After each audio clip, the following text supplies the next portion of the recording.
Many adventurers go to the ocean to see underwater caves, some of nature's most daring locations. But the ocean is deep, very deep, and some people want to see the bottom, and some people want to see it all, preferably alive.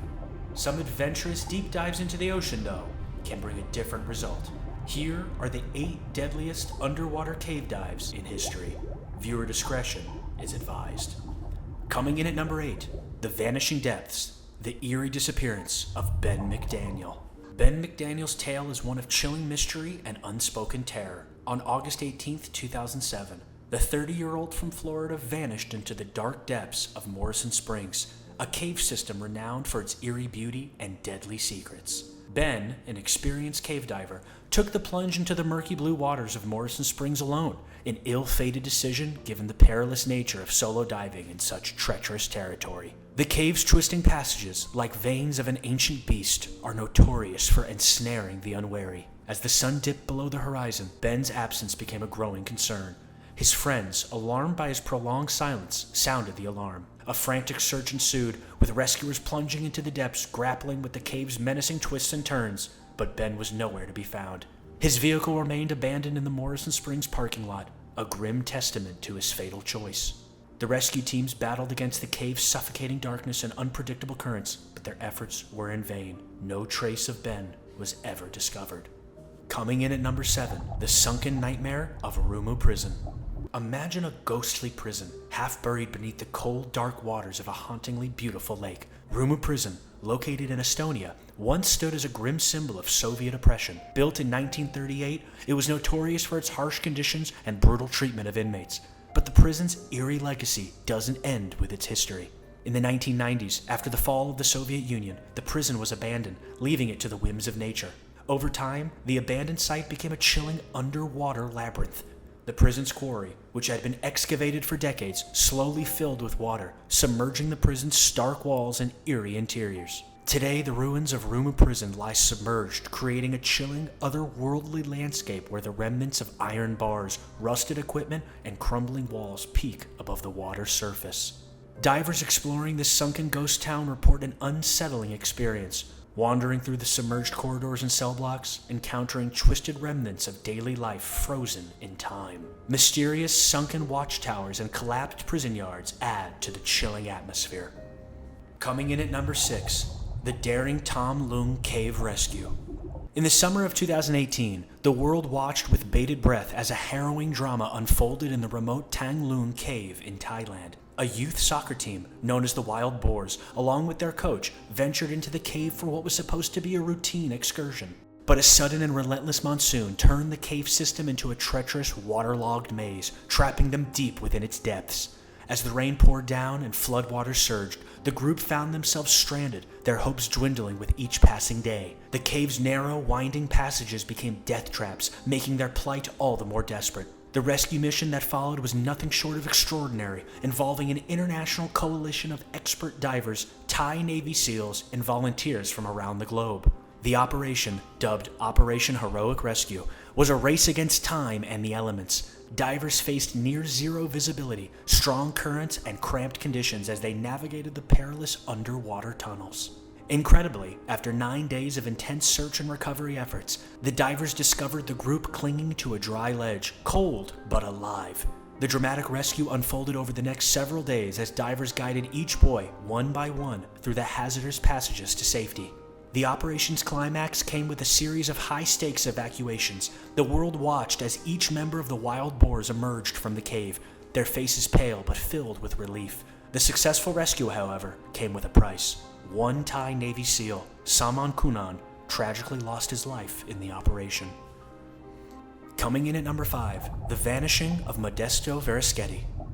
Admittedly, the story of Italian miner Modesto Verischetti may seem more bizarre than outright terrifying, but there's no denying the eerie elements woven into his harrowing experience. In 1907, Verischetti found himself in an extraordinary and unsettling predicament. While working in a gold mine in Bonnie Vale, Australia, a severe and unrelenting thunderstorm unleashed torrents of rain, rapidly inundating the mine with floodwaters. The once safe tunnels of the mine were quickly transformed into a treacherous underwater labyrinth. In the midst of this deluge, Verischetti was able to find a precarious air pocket amidst the rising waters. He huddled there, surrounded by the cold, oppressive darkness and the ominous silence of the flooded mine. Days stretched into an agonizing wait as Verischetti remained isolated, cut off from any hope of immediate rescue. The eerie silence of the mine was occasionally broken only by the distant sounds of the storm above and the unsettling creaks of the waterlogged structure. For 5 excruciating days, Verischetti endured this grim reality, with no signs of imminent rescue. Just when it seemed that hope might be slipping away, a rescuer, clad in old-fashioned ocean diving gear, finally made it through the flooded passages to reach Verischetti. The sight of the diver, dressed in the cumbersome and outdated gear, bringing much-needed food, was both a beacon of hope and an unsettling reminder of the perilous situation. Even with this breakthrough, the ordeal was far from over. It took an additional 4 grueling days for the rescue team to extract Verischetti from the submerged mine. The process was fraught with challenges as they navigated the flooded tunnels, battling against relentless water and the mine's deteriorating conditions. Verischetti was saved. In an unexpected twist, one of the key figures involved in Verischetti's dramatic rescue was none other than Herbert Hoover, who would later become President of the United States. Coming in at number 4, the haunting Titan I missile silo dive. In the heart of the Cold War, the Titan I stood as America's first intercontinental ballistic missile, a chilling testament to military might and the looming threat of nuclear annihilation. These colossal weapons were entombed in sprawling underground complexes across the western U.S., designed to withstand any assault. Yet, as the 1960s drew to a close and these missiles became obsolete relics, the once vital silos were abandoned, their eerie silence becoming a testament to their forgotten purpose. One particularly sinister site, buried near Royal City, Washington, succumbed to a devastating flood, submerging its once imposing chamber in darkness. With the site rendered inoperable, it fell into decay, becoming a ghostly shell of its former self. What's truly unsettling is that this forsaken monument to fear and power has been transformed into a chilling dive experience, managed by a private company with a taste for the macabre. As divers descend into the shadowy depths, they are greeted by an imposing chamber that looms 160 feet high, its cold metallic walls echoing the whispers of a bygone era. Coming in at number 3, Plurogrota, the daring dive into darkness. Nestled in the rugged landscape of Norway, Plurogrota is renowned among cave divers for its breathtaking beauty, sheer depth, and crystal clear underwater visibility. However, in February 2014, the majestic cave system became the setting for a dramatic and tragic diving incident that captured global attention. On a fateful day that year, 5 Finnish divers embarked on an ambitious and perilous deep dive through the intricate passages of Plurogrota. Their goal was to explore the cave's challenging depths, a feat that only the most experienced divers attempt. Tragically, the dive did not go as planned. While 3 of the divers managed to complete the dive, they were met with severe decompression sickness, a debilitating condition caused by prolonged exposure to high-pressure environments and inadequate decompression. The situation grew even grimmer when the other divers did not return. The dives team plight quickly escalated into a major crisis, prompting authorities to ban diving activities in Plurogrota to prevent further accidents. An international rescue mission was launched, but the hazardous conditions within the cave made the search perilous. Despite their best efforts, rescuers were forced to abandon the mission, citing the overwhelming danger involved.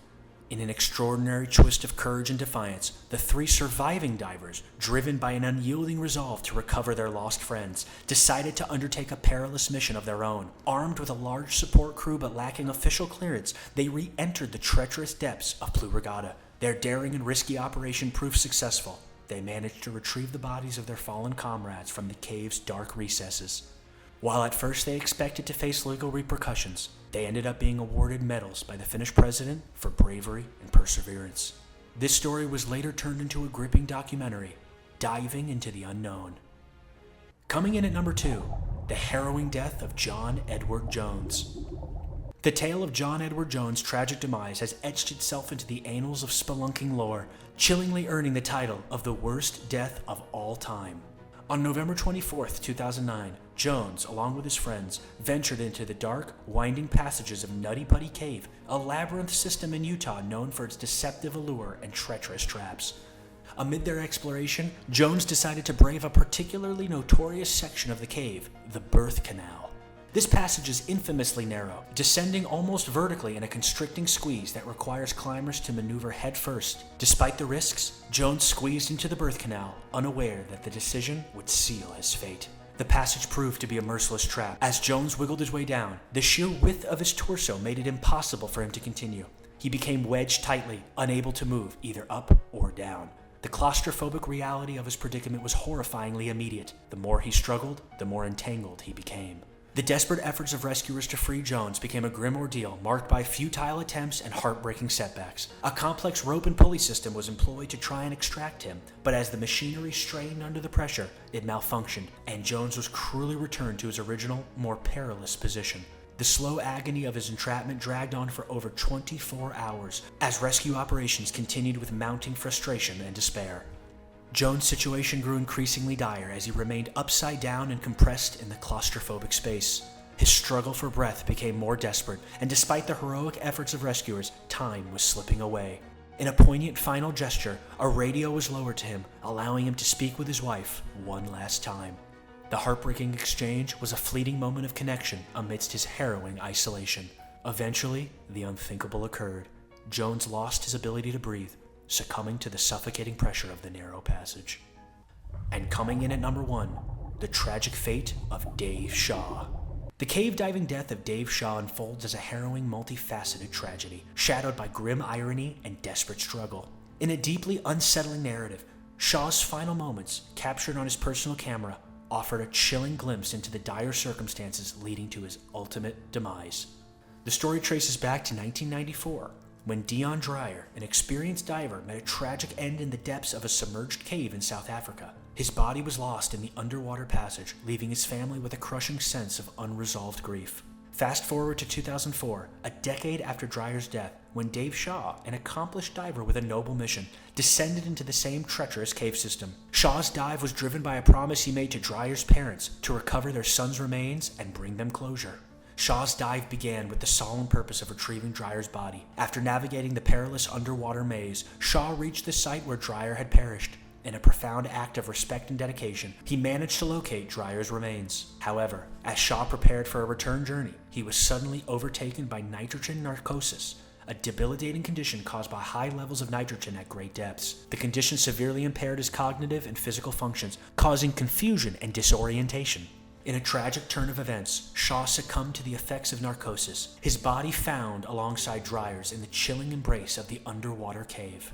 The disaster did not end there. Shaw's support diver, Don Shirley, who had been assisting in the recovery mission, faced a desperate struggle to save Shaw. Shirley risked his life navigating the same treacherous waters, battling the same perils Shaw had faced. Despite his valiant efforts, Shirley narrowly escaped with his life, but the mission ended in profound loss. I think it's safe to say we know very little about our oceans and its caves, what they can do to us, what it is like down there, and just how deep they really go. These stories serve as a stark reminder to the dangers of our great blue abyss, and maybe will lead to some second thoughts about going in too deep.